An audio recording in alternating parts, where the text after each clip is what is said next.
Hello class 9 students, this is the continuation part of the chapter movement of water, minerals, foods and gases.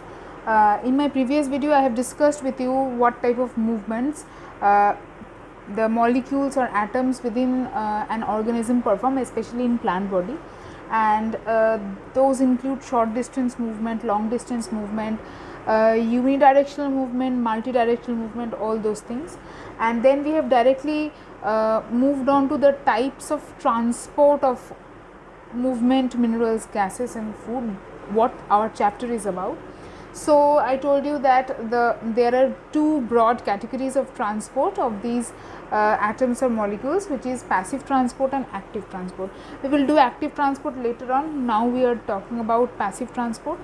Passive transport is basically the spontaneous atomic movement, means the spontaneous movement of the atoms or the molecules from their higher concentration area to their lower concentration area. Okay, that can be through or means that means a membrane can or cannot be present, may or may not be present between those two higher and lower concentration areas. Okay. Now the two types of passive transport are diffusion and osmosis. We are done with diffusion. Diffusion is basically what passive transport is, except that it does not involve any membrane. As I said, the definition of passive transport itself includes that there may be a membrane present or may not be. So the diffusion is the second type of passive transport, means the latter type of passive transport where no membrane is present between the two areas. Now moving on to the second type of passive transport, which is osmosis. What is osmosis? Let's read the definition from the book. The movement of molecules of a solvent from a solution of lower concentration to a solution of higher concentration when the two solutions of different concentrations but of similar nature are separated by a semi-permeable membrane. Here the most important point is that a membrane is means a semi-permeable membrane. What is the meaning of semi-permeable? Permeable means that substances can pass through this, and semi means not all substances can pass through this, only a few selected substances can pass through this. Okay, so this is the most important characteristic of osmosis, that a semi-permeable membrane is involved.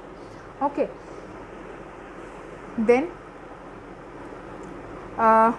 then we come to the cell to cell osmosis. What is cell to cell osmosis? The cells of a living organism differ in their cell sap concentration.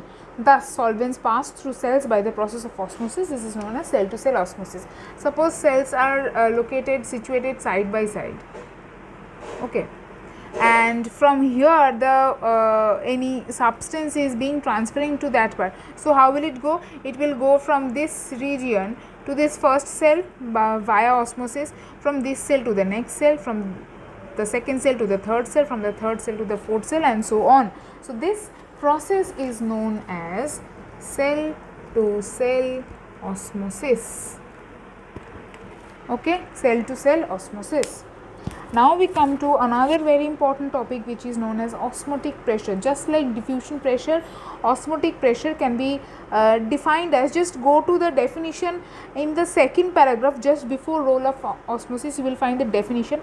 First let's read the definition, then I will explain to you what osmotic pressure is or how it can be determined. Okay, the maximum hydrostatic pressure that has to be developed in a solution to prevent endosmosis is known as osmotic pressure. Before explaining this definition, I will explain a few terms to you. Endosmosis and exosmosis.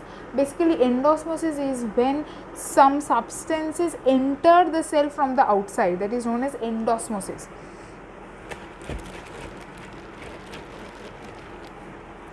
This is a cell. When other substances from the outside enter the cell, this is known as endosmosis.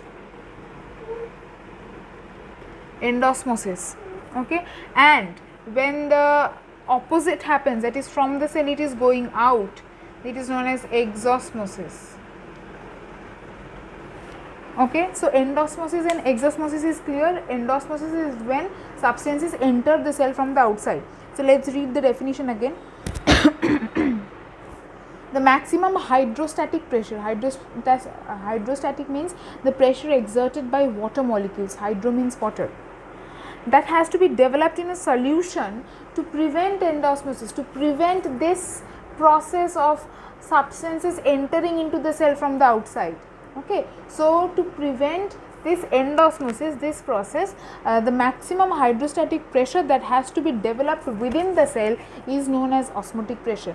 Now let's discuss how this develops or how it can be determined. Osmotic pressure, in short we can call it as OP. I will rub the board and so that I can discuss this well. Okay.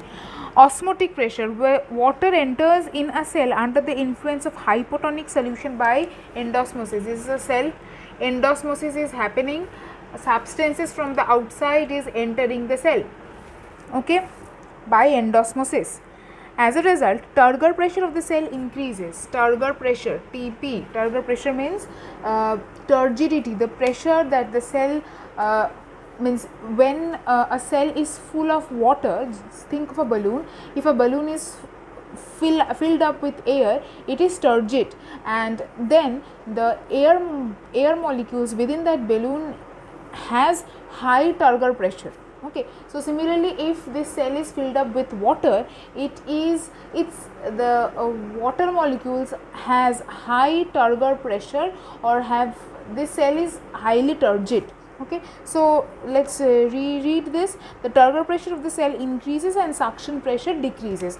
Turgor pressure increases and suction pressure means the power of the cell to suck more and more water. That means more and more endosmosis will happen, but as the cell takes up more water, the power of its suction means the power of endosmosis decreases. Okay, turgor pressure going up, suction pressure going down, because continuously endosmosis is happening, is taking place, and water is entering from outside to inside of the cell, and as a result what is happening, the turgor pressure of the cell is increasing, and slowly the suction pressure of the cell is decreasing because the cell is getting saturated. Okay, next what is happening, within short time the suction pressure decreases to 0. So within very short time the suction pressure decreases to 0. The suction pressure is 0, that means the cell is not taking up water anymore. Okay, and that is why the suction pressure, no suction is taking place. Okay, and endosmosis stops. So if suction pressure is 0, no water is being no water molecules are entering the cell, and that is why endosmosis has stopped. Okay, in this fully turgid condition, now the cell is fully turgid, the hydrostatic pressure is known as the osmotic pressure. In full turgid condition, OP, osmotic pressure, is equals to TP, that means the turgor pressure of the cell. So what is osmotic pressure? The turgor pressure of the cell in full turgid condition when SP is equals to 0, that means no suction is taking place. So I hope this is important. When OP is equals to TP, why SP becomes 0? These things are basically application based topics, and application based questions might come from this portion. So I hope it is clear to you all. And from the role of osmosis, read 4-5 points. It is very easy, very similar to the role of diffusion. I will next, in the next class, I will discuss the role of osmosis once, and then I will continue with the active transmon. Okay, thank you.